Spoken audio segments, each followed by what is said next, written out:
I enjoyed good and solid education through our Anabaptist colleges and seminaries.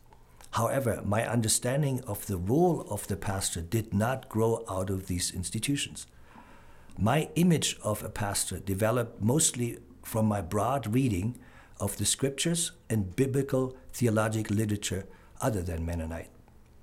To me, the pastor is a local shepherd who makes every attempt to know his flock individually. The fatherly in the male pastor and the motherly in the female pastor care should be paramount. Out of that serious grassroots getting to know my people and their struggles should develop the agenda for a vital visitation, preaching, and teaching ministry that meets the needs of my people today. Following outlines and lectionaries may be a good thing, but it is generated by people in theological and high church ivory towers who are removed from the local setting. The fatherly, motherly link to their parishioners cannot be substituted by elders and deacons. The pastor's agenda for his or her preaching and teaching ministry should well out of the perceived needs of his or her people.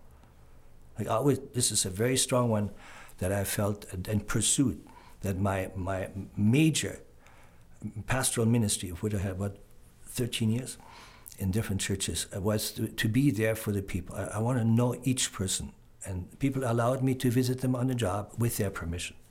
And not everybody saying, "Oh, here my pastor visits me." I came not in a suit. I adjusted very much to the people. Even on the farm, it was a community where they had farmers like Greendale. I wanted to be where they are just for a while, or visit them in their cow barn, right? Dairy farmers, we had dairy farm, chicken farmers.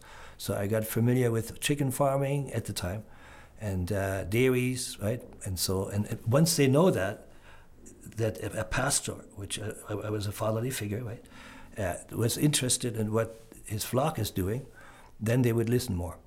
And I could use illustrations right from the field, or from the dairy farm, or from the guy on the lathe, right? So, with their permission too. And so I really like to, and today too, in my speaking engagements, which I have a lot, if they allow me, many give me a text and a topic, which is fine. But I would prefer to find out what the specific needs are in a church and what local pastors usually don't want to touch. Guest speakers can't do that well. See, this is maybe a secret that, but how can I if I don't, for instance, one of the most interesting engagements I had for 2 years in downtown Vancouver, a Chinese congregation invited me by referral initially, right? To have Sunday morning, they call it sermon, I call it presentation. Sometimes I use PowerPoint. And the adult congregation worshipped in the church auditorium, and I had their worship in Mandarin, Chinese, and the youth and young adults, most of which actually were born in mainland China or Hong Kong or Taiwan, they wanted this in English, and this is where I came in. And so I made it a major effort to get together with the pastor, with the youth sponsors. They didn't have a youth pastor at the time, and in order to find out, like, I'm Caucasian, I'm not apologizing, but and so it's a different culture, it's a different race, the age, like I'm over 70, and they are in there, anything from 18 to 30, I guess. And so it's city, and I'm city in the country, like Abbotsford, right? So I did everything I could and asked permission by email, constantly with email mostly, with these key leaders. And how about if I were to go this way? And then I had only a few PowerPoint presentations. The rest, then I noticed it works really well if I have folders, like, 8.5 folder like this, and color on it, And I picked up pictures. All illustrations or pictures were always of Chinese people, of Asian, right? And even I used Chinese character with all the leaders in that church spoke Mandarin, and so I checked it. What would this word be? And so I would have a number of Chinese characters to augment my presentation, right? And just I wanted to so badly to understand them. How can I minister if I don't?